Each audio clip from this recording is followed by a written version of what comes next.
método de fuerzas, necesitamos primero el conocimiento que ya obtuvimos en la clase anterior, que tiene que ver con el planteo de estructuras primarias. Sáquese la gorrita.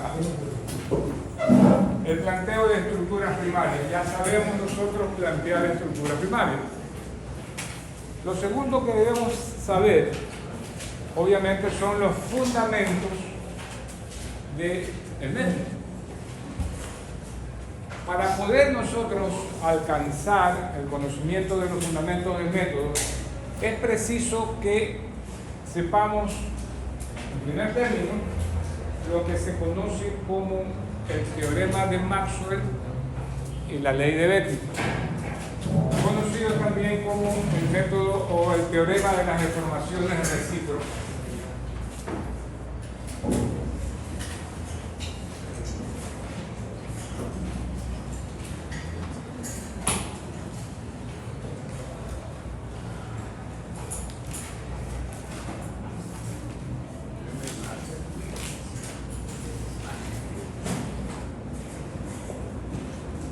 Maxwell, por James Clerk Maxwell, uno de los creadores del método de las fuerzas, y Betti, Enrico Betti, un italiano, que fue quien planteó el marco dentro del cual se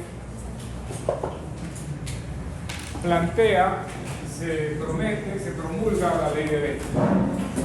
Se llama también de las deformaciones recíprocas.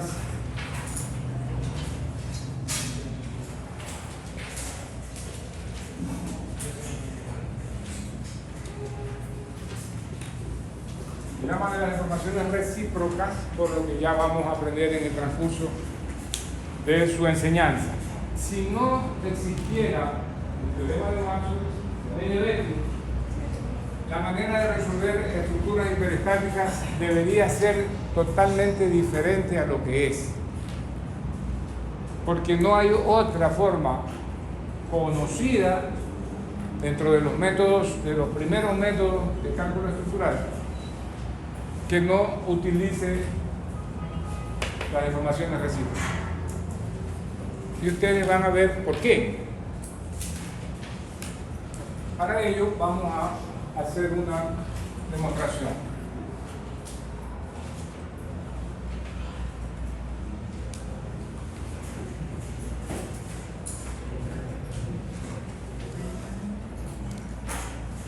Dentro de una liga simplemente apoyada, yo voy a tener escogido dos puntos cualesquiera, más o menos distantes uno del otro, que no están juntitos. Y voy a hacer la aplicación de las cargas como sucede en la vida real. ¿Cómo se hace una construcción? Cuéntenme usted de lo que ha visto, de lo que conoce, ¿cuál es el procedimiento general para una construcción?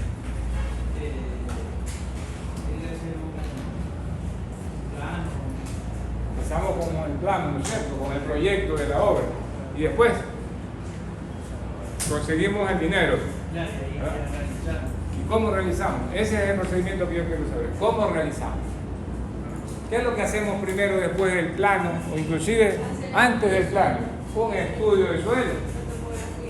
Un estudio de suelo que involucra también la topografía, ¿no es cierto? ¿Para qué?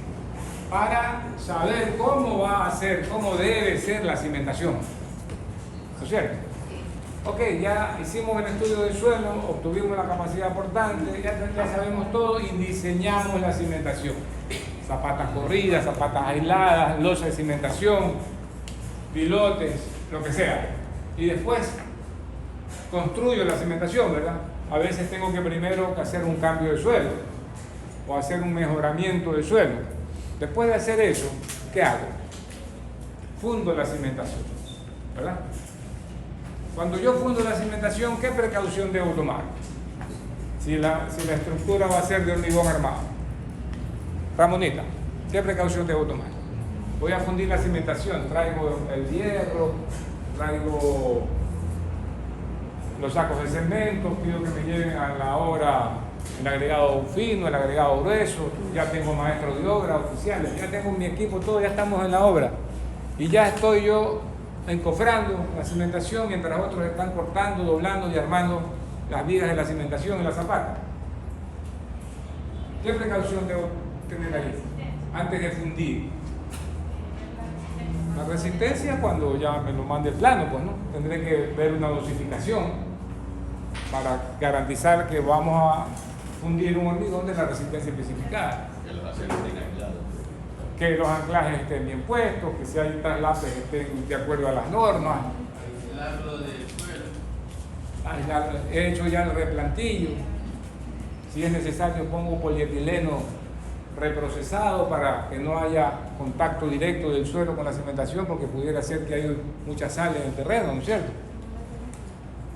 Pero para yo fundir la cimentación también debo tomar una precaución, que es dejar parados las varillas de acero de las columnas, ¿no es cierto? Porque si no, después ¿cómo las pongo? Entonces, fundo la cimentación. Ya, fundo la cimentación, las columnas, sus armaduras quedan paradas, un poquito torcidas a veces, porque se les pone los vientos de alambre para que esa armadura no se doble, no se esté moviendo mucho. Terminé de fundir la cimentación y me pongo a fundir las columnas, ¿verdad? Cuando ya me pongo a fundir las columnas, ¿qué precaución debo tomar? Tengo que ver cómo uno las columnas con la armadura de la losa del primer piso, ¿verdad? Y luego armo las vigas y la losa del primer piso en cofro y todo lo demás. Y así, hasta el final, ¿no es cierto? Si tengo 3 niveles, pues después el proceso se repite. Si tengo 10 niveles, el proceso se repite hasta que culmino. Y mientras voy avanzando ya con la estructura del tercer piso, ya en planta baja estoy fundiendo paredes, ¿no es cierto? Estoy colocando paredes, ya sea de bloque, de ladrillo, de lo que sea. Y así voy subiendo con la estructura y 2 pisos más abajo viene la mampostería. Y después, la estructura de cubierta, la cubierta, los acabados de piso, ¿no es cierto? Lo que sea, y así hasta que termino la obra. La pregunta es, ¿cómo se aplicaron las cargas? ¿De qué manera se aplicaron las cargas?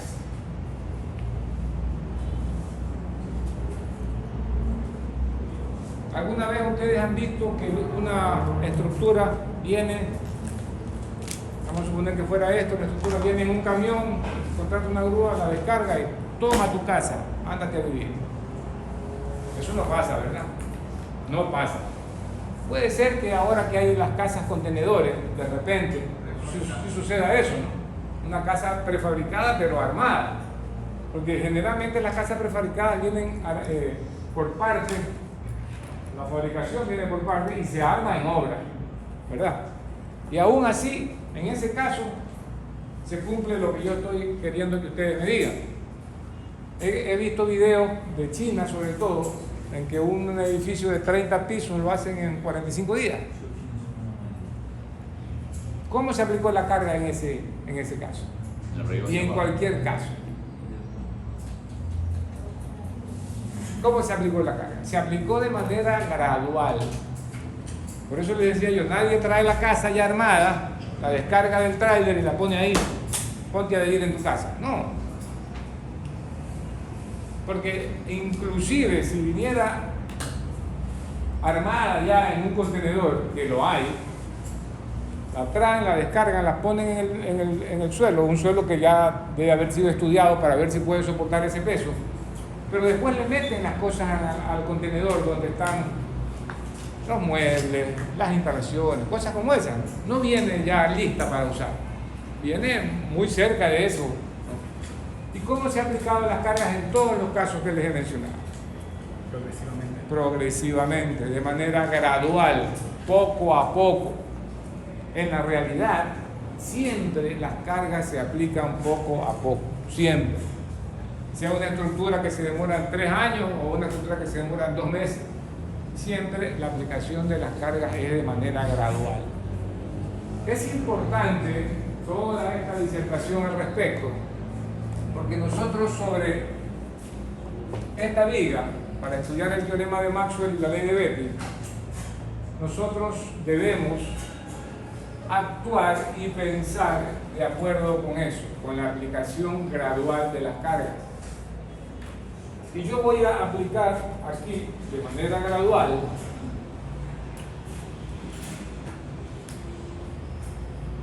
esta carga P1 primero, que no es otra cosa que la resultante de un sistema de varias cargas.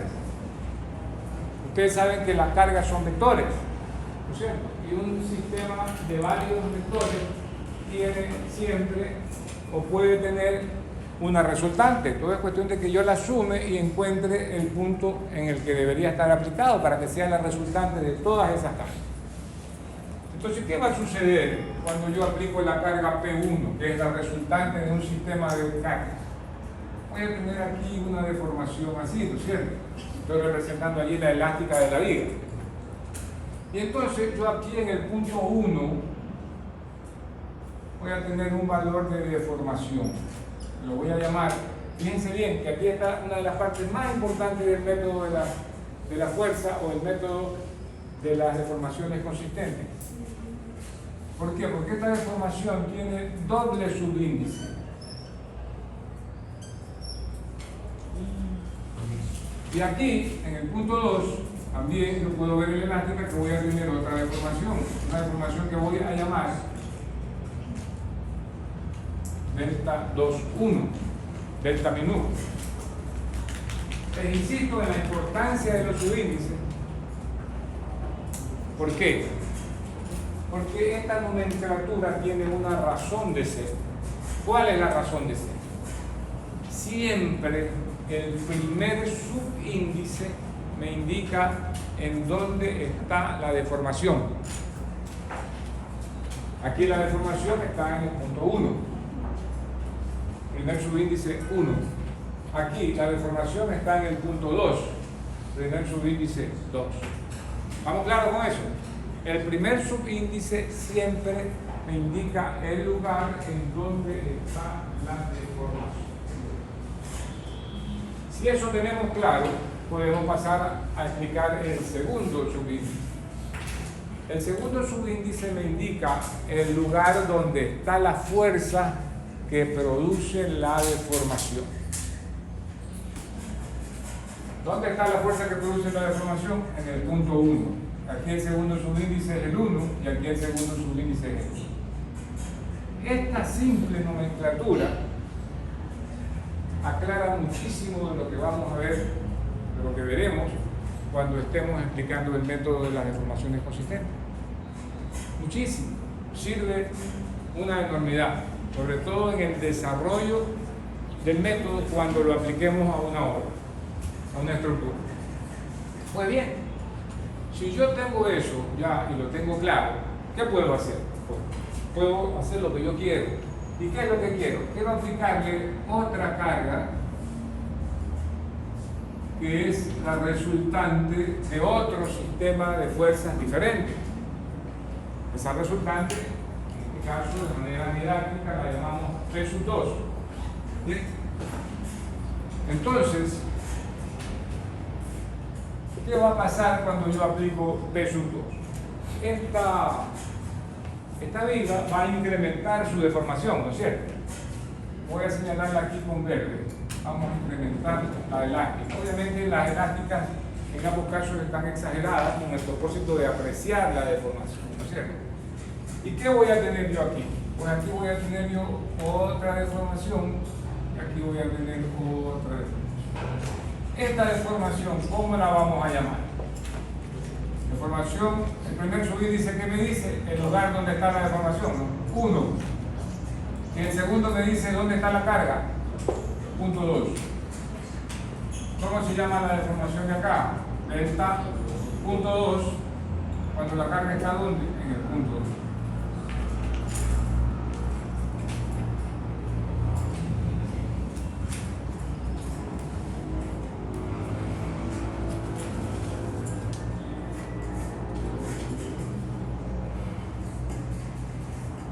Esta explicación, que ya después de habérselo yo dicho en palabras, ustedes la entienden fácilmente, sencillamente, sirve para explicar el teorema de Maxwell en la ley de Beck. ¿Por qué? Porque lo que me dice es que el teorema de Maxwell y la ley de Beck me dicen que La deformación en este punto por una carga aplicada en este punto es igual a la deformación en este punto por la carga aplicada en este punto. Eso ya no se ve tan fácil, ya no se ve tan claro como lo que yo he planteado inicialmente, pero vamos a demostrar que efectivamente así es. Y para ello vamos a recordar el trabajo virtual.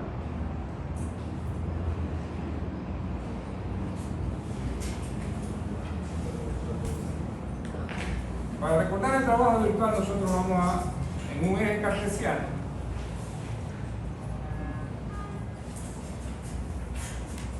donde en el eje vertical tengo las cargas y en el eje horizontal tengo los desplazamientos. Yo voy a aplicar primero una carga P1. Digamos que aquí está el valor de P1. ¿Sí? Y cuando yo obtenga la carga P1,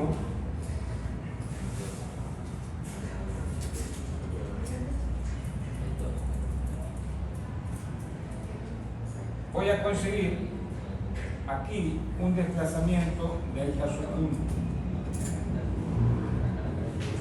Pero ¿y eso cómo así? ¿De dónde sale? Pues sale de lo siguiente. Para demostrarlo, vamos a aplicar sobre una barra encontrada originalmente en la parte superior.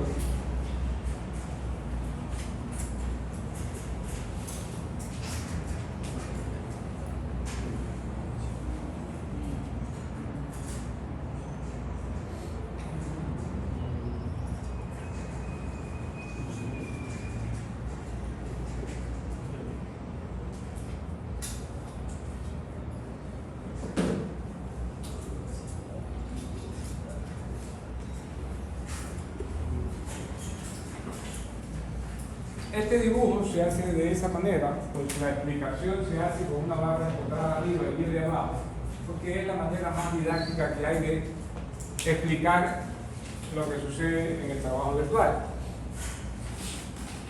Fíjense ustedes, por la aplicación de esta carga P1, esta barra que inicialmente tiene una longitud L, sufre un desplazamiento hacia abajo, delta 1.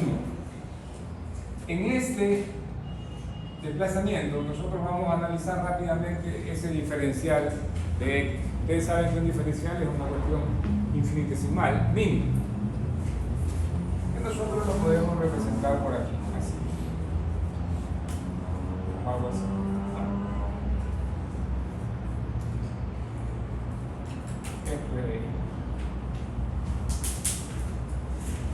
Si se conoce que el área bajo la línea recta es la energía que se genera en la barra por la aplicación de una carga externa, yo debo determinar esta área de aquí. Y si determino esta área, yo tengo el valor de la energía.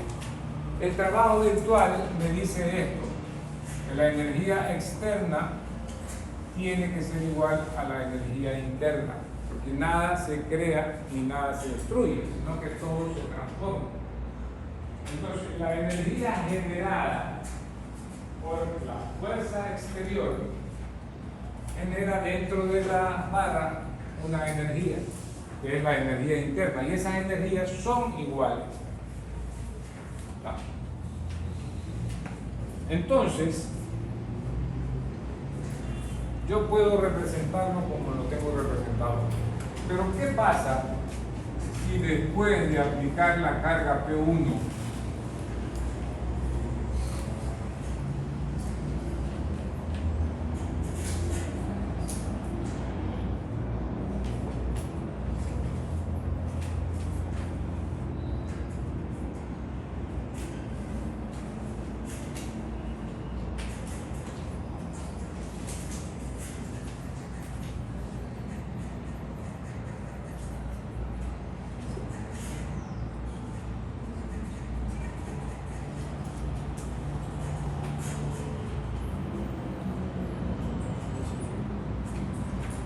Después de haber aplicado la carga P1, yo aplico una carga adicional, P sub 2, que si quieren la podemos escribir aquí como P1 más P2, para indicar que están actuando ambas.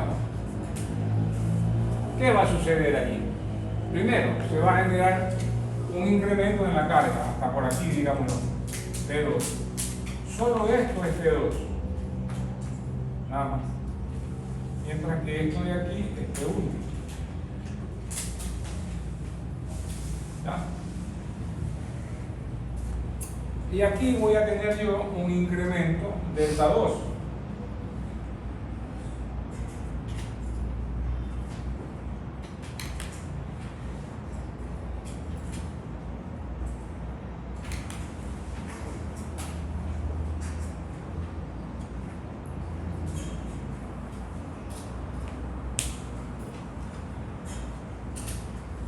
Entonces yo voy a generar también un incremento en esta energía, en la energía total. ¿Por qué? Porque hay dos cargas que están generando energía exterior y están produciendo dentro de la barra una energía interior.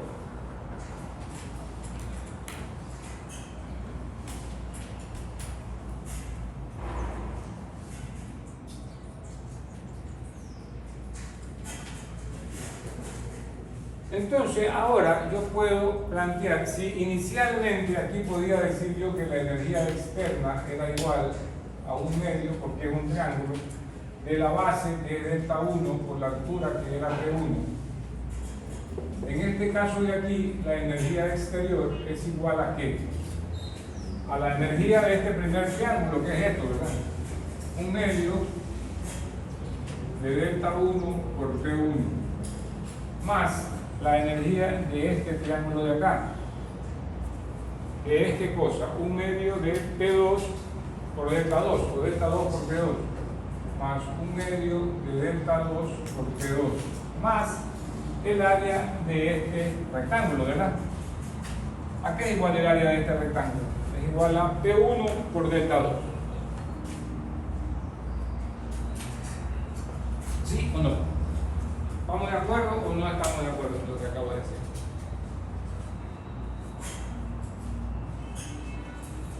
Es una suma de áreas nada más. La suma de este triángulo inicial más el triángulo que se generó al incrementar la carga P sub 2 y la suma del rectángulo que se genera debajo de la línea esta por el incremento de las cargas.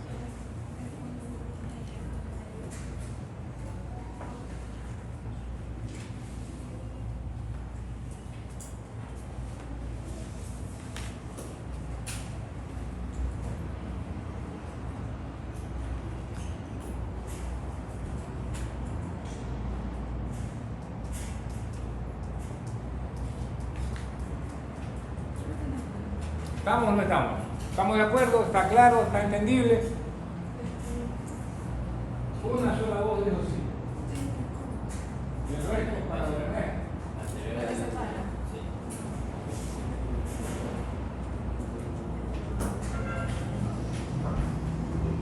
Entonces ahora yo quiero que ustedes hagan este mismo gráfico en su cuaderno, pero primero apliquen P2 y después apliquen P1 y encuentren esta ecuación. Por favor, hagan. Primero apliquen P sub 2, obviamente va a generar delta 2 primero, después apliquen P sub 1, que va a generar delta sub 1. Sería la misma fórmula, ¿verdad? ¿Perdón? Sería con el Que obtengan la fórmula general. En este caso sería la fórmula de la derecha, ¿no? Esta fórmula.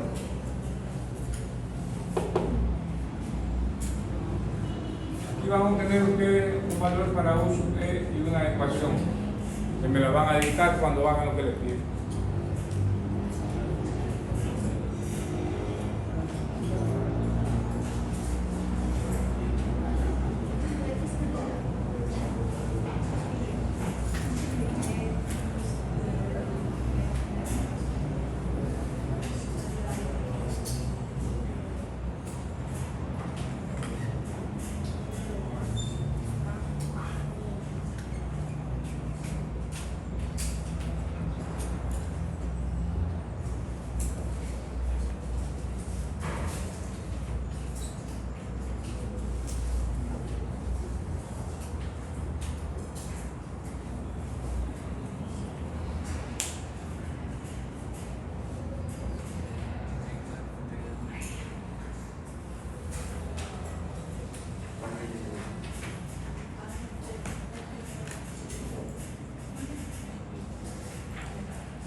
más pues Si cambia, ya no es igual. A ver, dígame. 1 medio de delta 2P2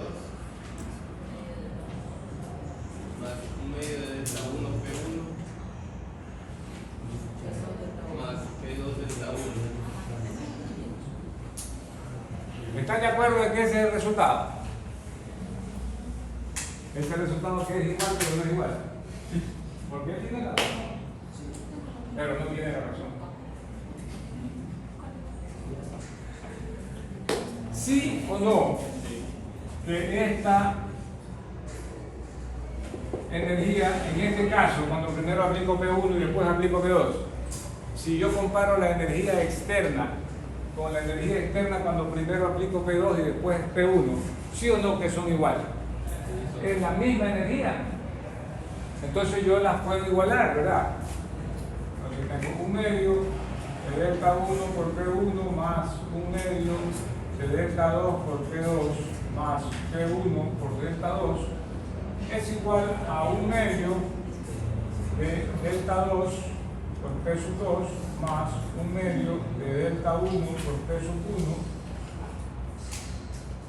1 y más P sub 2 por delta 1. ¿Verdad? En esa ecuación yo puedo simplificar esto, ¿verdad? Delta 2 por P sub 2. 1 medio de delta 1 por P sub 1. ¿Y qué me queda? Me queda que P1 por delta 2 es igual a P2 por delta 1. Ahí está la reciprocidad de las deformaciones. ¿Por qué? Porque el producto de la carga por el desplazamiento producido por la otra carga es igual al producto de la otra carga por el desplazamiento de la primera. Y eso se lee como que la deformación producida aquí por esta carga es igual a la deformación producida aquí por esta carga. Ese es el teorema de Maxwell, la evolución de la ley de Ley.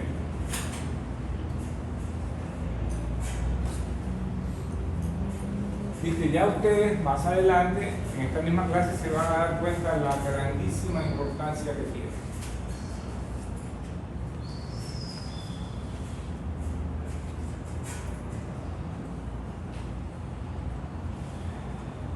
Y fíjense en la simpleza de la demostración. Es una cuestión muy simple. Pero eso es lo grande de los genios, que de las cosas simples sabemos grandes cosas.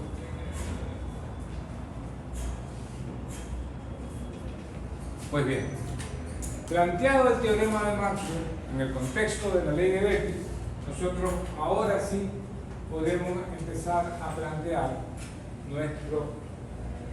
la parte teórica, la fundamentación teórica del método de las deformaciones consistentes, que en términos generales se conoce como el método de la fuerza, aunque hay otros métodos de fuerza. Ya les había indicado en la clase anterior que también vamos a ver como método de fuerza el método del trabajo mínimo, que está basado en el segundo teorema de Castigliano.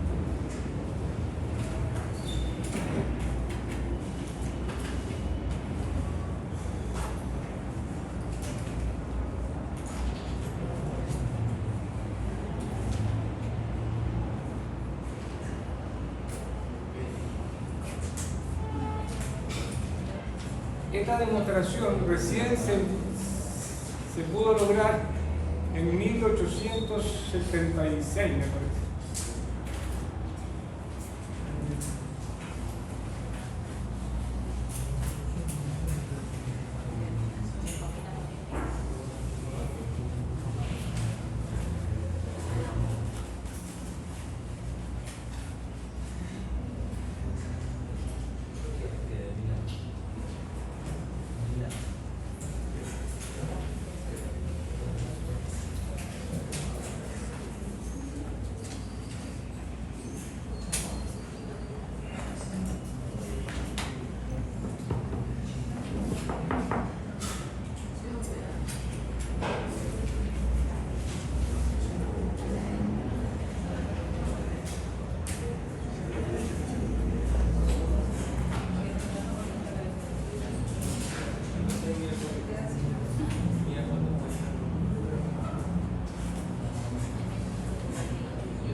El método de las deformaciones consistentes, que también se lo conoce como el método de la compatibilidad de las expresiones.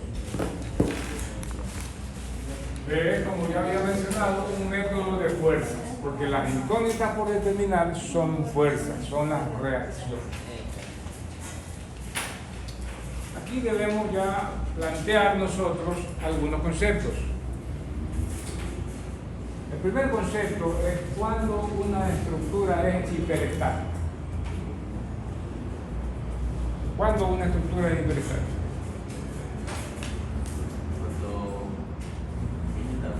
Cuando es inestable.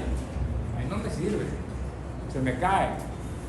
Cuando la cantidad de incógnitas supera a la cantidad de ecuaciones matemáticas. ¿Y cuáles son las incógnitas?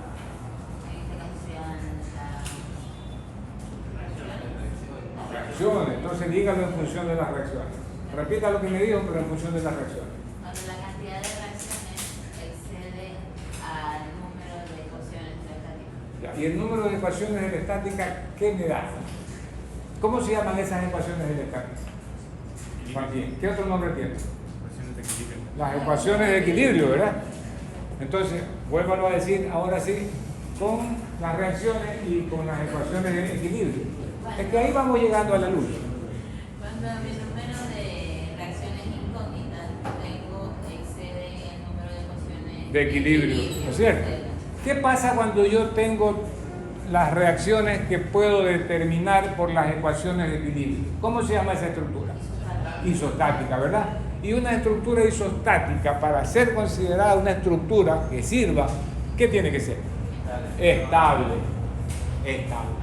Entonces yo también puedo decir que una estructura hiperestática es una estructura que tiene más reacciones de las que necesita para ser estable. Si yo necesito 3 reacciones no paralelas para que una estructura sea estable y tengo una estructura con 6 reacciones, estoy teniendo más reacciones de las que necesito. En este caso estoy teniendo 3 reacciones más de las que necesito. Si tengo 15 reacciones, estoy teniendo 12 reacciones más de las que necesito. Eso me lleva a conocer lo que vimos en la clase anterior, que hay diferentes grados de hiperestaticidad. Hay estructuras que son hiperestáticas de grado 2, de grado 5, de grado 8, de grado 45, de n valores. Entonces, ese concepto nosotros lo debemos aplicar para poder situarnos, en el contexto de lo que es el método de la fuerza. Habíamos visto ya cómo podíamos determinar una estructura primaria, ¿verdad? ¿Qué hacíamos para determinar una estructura primaria? A una estructura hiperestática la volvíamos estructura isostática y las reacciones que habíamos suprimido las poníamos como cargas desconocidas. Eso hicimos en la clase pasada, cuando planteamos las estructuras primarias. Esas reacciones que están de más, las conocemos como reacciones hiperestáticas, las conocemos como reacciones redundantes, las conocemos como redundancias también. Entonces, nosotros que sabemos que esas reacciones también son fuerzas, que no las conocemos, podemos plantear que estamos analizando un método de fuerza. ¿Por qué? Lo que encuentra son las fuerzas. Supongamos ahora que yo tengo una estructura hiperestática de grado 5 y aplico un método que yo conozco para resolver y encuentro el valor de las otras, de esas 5 reacciones hiperestáticas. ¿Tendré resuelta ya la estructura? Yo diría que no. No. ¿Por qué? ¿Por qué no tengo resuelta mi estructura? Nayeli. Si yo esa estructura que tiene 5 reacciones hiperestáticas, ya por un método que yo apliqué, obtuve sus valores de esas 5 reacciones hiperestáticas, ¿puedo decir que ya la estructura está resuelta? Mélida me dice que no. Aquí en corto me dice que no. ¿Qué dicen ustedes? ¿Qué dice usted? ¿Está resuelta o no está resuelta? Dice que la resolvió José. ¿Cuál José? ¿Está resuelta o no está resuelta? ¿Qué le falta? Resolver las puertas internas de la información. No lleguemos tan lejos todavía. No lleguemos tan lejos. ¿Le falta algo o no le falta algo? Sí. ¿Qué le falta? Nosotros solo hemos sacado lo que, las acciones. Faltaría comprobar de que si es estable, hacer las operaciones que corresponden. Analizar los costes y ya está. No, pues ya sabemos que la estructura es estable. Si ha sido hiperestática, es recontraestable. Ya calculé mis 5 reacciones icónicas. ¿Qué le falta? No le falta nada. ¿Qué le falta? Los momentos. O sea, las acciones de no lleguemos tan lejos. Faltan las 3 reacciones isostáticas. Faltan las 3 reacciones isostáticas. Ya calculé las hiperestáticas. Muy bien, aplauso. Pero no he terminado, tengo que calcular las otras reacciones. ¿Y cómo las calculo? ¿Cómo las calculo? Las 13 ecuaciones de la estática ya puedo. Con las ecuaciones de equilibrio, ¿no? Como ya conozco las demás reacciones, necesito aplicar las ecuaciones de equilibrio o las ecuaciones de la estática y resuelvo. Y allí sí, no hay reacción que desconozca, ya las conozco todas. Y después paso a determinar, por el método de las secciones, las acciones mecánicas internas, portante, momento y axial. Y ya está. Ahí sí ya puedo construir mi diagrama y puedo decir, tome señor, ahí está su estructura. Usted quiere conocer el momento en tal parte, ahí está. Tiene la ecuación de la sección, puede hacer lo que usted quiera. Les hago toda esta pequeña historieta porque a veces calculamos las reacciones hiperestáticas y dejamos allí la estructura. Y nos olvidamos de esas 3 reacciones por las que antes dábamos la vida, pero ahora como somos análisis hiperestático, no las tomamos en cuenta. Tenemos que resolverlas también. Pues bien, este método lo planteó en 1876, me parece, James Maxwell, pero lo planteó de una manera que no se entendía mucho, no era claro. 10 años después, sin conocer lo que había hecho Maxwell, Otto Moore, que es del círculo de Moore, que ustedes deben haber aprendido en Resistencia 2, otro de los sabios estructurales, Otto Moore planteó el método de una manera mucho más clara, pero no era todavía suficiente. Y me parece que 8 años después ya aparece otro de los sabios, y ese sí planteó el método más o menos de la misma forma como ahora lo tenemos. Ya se entendió, ya la gente empezó a tomarle en cuenta el método. Porque antes, al ser un poco confuso, al ser un poco no claro la explicación, y sobre todo la fundamentación, no lo habían tomado en cuenta. Y todo esto se hizo en publicaciones de artículos científicos, tanto lo que hizo Clerc, como lo que hizo después Moore, como lo que hizo el que nos dio la luz para este método.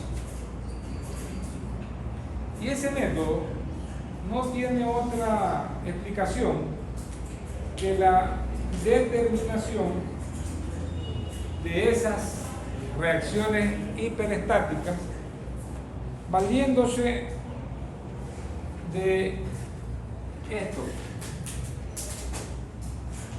de la compatibilidad de las deformaciones. ¿De qué manera? Sería la pregunta. ¿De qué manera?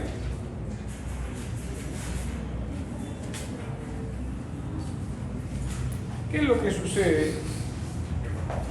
El sabio que que planteó las cosas claras fue Müller-Breslau. Heinrich Müller-Breslau, un suizo,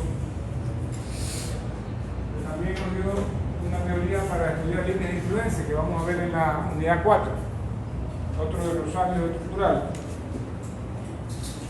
Este método lo que hace es plantear, por ejemplo, si yo tengo un pórtico como el que voy a dibujar,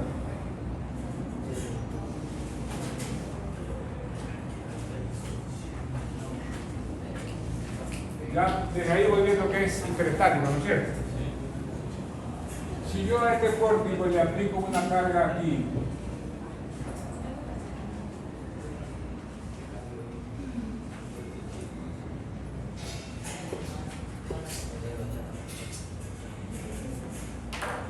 a todas luces ya sé yo que ese es un pórtico hiperestático, ¿no es cierto? ¿Por qué? Porque tiene aquí una reacción, aquí tiene otra reacción y un momento de reacción. Y acá lo mismo. ¿Verdad? Entonces, cuando ese pórtico se deforme por esta carga, con una carga sencilla, ¿dónde hay deformaciones en el pórtico y dónde no hay? ¿Podrá haber deformaciones aquí y aquí? Las hay. Se deforma. Ustedes lo analizaron en el método de trabajo virtual. ¿Habrá deformaciones aquí? No hay deformaciones, porque esto es un empotramiento rígido, cero desplazamiento, cero rotación, cero desplazamiento lineal, cero desplazamiento angular. Aquí no hay deformaciones, aquí sí. Entonces, este método lo que me ayuda es a que, sabiendo que aquí las deformaciones no existen, igual las calcula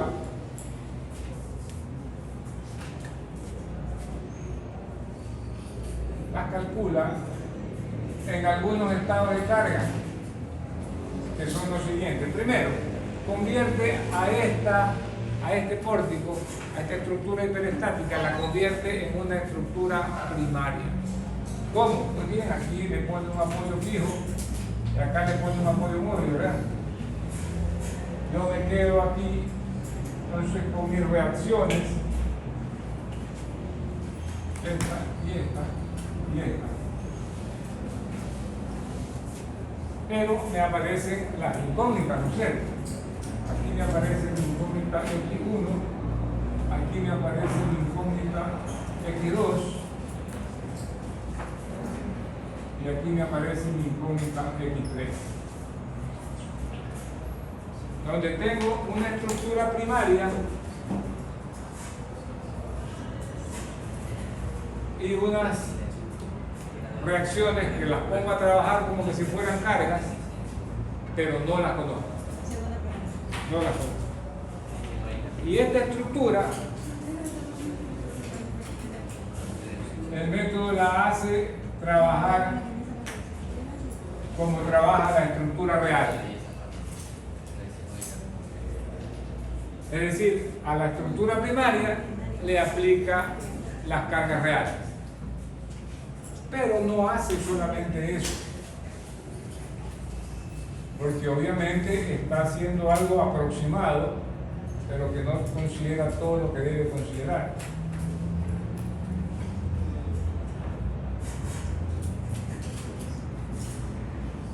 Entonces después, a la estructura primaria, le aplica y la analiza, lo mismo que tiene que analizar esta, aplicándole las incógnitas de una en una.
Así es como el método resuelve las estructuras interesantes. Primero se determina su grado de interesaticidad, ¿no? Después selecciona una de las varias estructuras primarias que pueden aparecer. Luego a esa estructura primaria le aplica la carga real.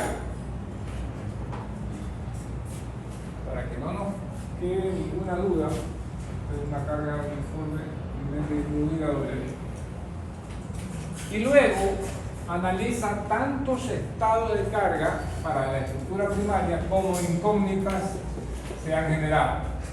En este caso se generó aquí una que en un momento pues la aplica aquí.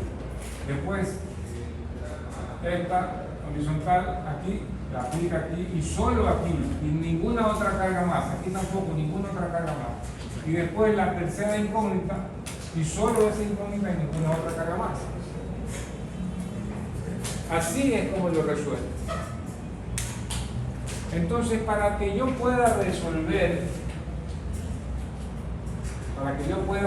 eso, tengo que hacer una especificación. Aquí analiza esto sin X. El hecho de que acá aparezcan estas tres incógnitas es simplemente para demostrar que es una estructura primaria, pero el análisis se hace sin las incógnitas. Simplemente esto es estructura primaria sometida, así yo represento la carga real, con la R de los números reales, mayúsculos, y con doble vertical. Estructura primaria sometida a carga real, sin las incógnitas. Después, estructura primaria sometida a X1. Después, estructura primaria sometida a X2. Y después, estructura primaria sometida a X3. ¿Suena o no suena? ¿Se ve o no se ve fácil? Puede ser largo. No es lo mismo analizar un estado de carga que analizar cuánto, ¿verdad? Puede ser largo. Pero ¿es algo que se puede hacer? Se puede hacer. Pero tal como yo la he escrito, nótense ustedes que aquí yo solo conozco cuánto vale W, ¿verdad? Conozco la carga que se aplica sobre la estructura, pero ¿qué cosas no conozco? No conozco ni las reacciones que están en azul, ¿y qué más no conozco? Ni las X que están en verde. Las reacciones que están en azul las tengo que calcular.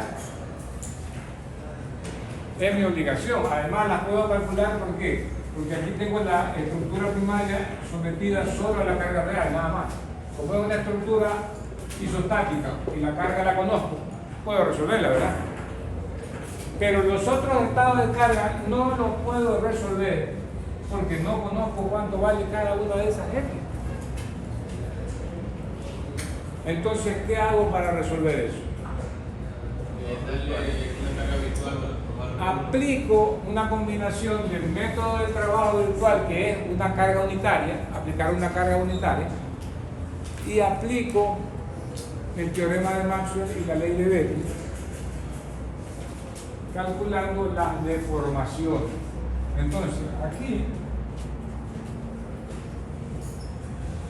todas estas incógnitas, yo las aplico igualándolas a 1.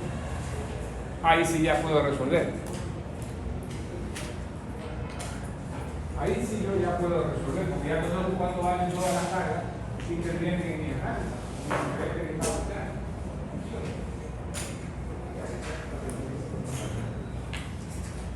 Ahí yo ya puedo resolver, porque ya conozco las cargas y tengo estructuras isostáticas, porque las 4 estructuras, los 4 estados de carga son estructuras isostáticas.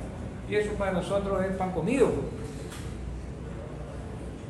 Resolver ese córdico isostático es pan comido.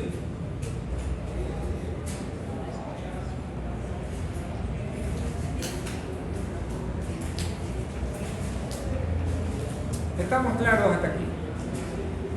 Estamos claros que así es como funciona el método.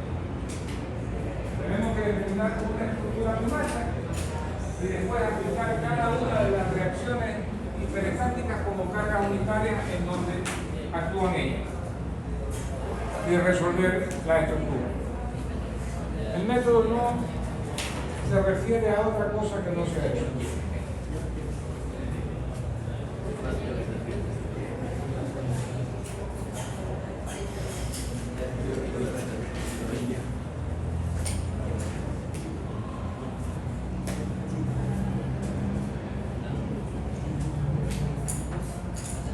Entonces, para continuar con la explicación,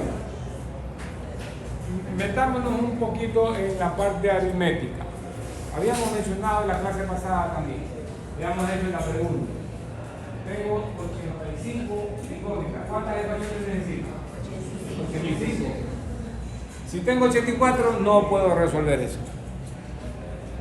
No puedo resolver. Y nótese que hasta aquí yo he resuelto mis estructuras, mis estados de carga, poniéndole arbitrariamente un valor unitario. Pero esa no es la verdad. La verdad es que estas cargas no son unitarias, tienen un valor. Tienen un valor. Entonces nosotros debemos remitirnos a la aritmética para poder resolver eso. Pero si resolvemos eso exclusivamente con la parte aritmética, no vamos a tener conciencia de lo que es la parte estructural. Entonces, para tener conciencia, primero vamos a tomar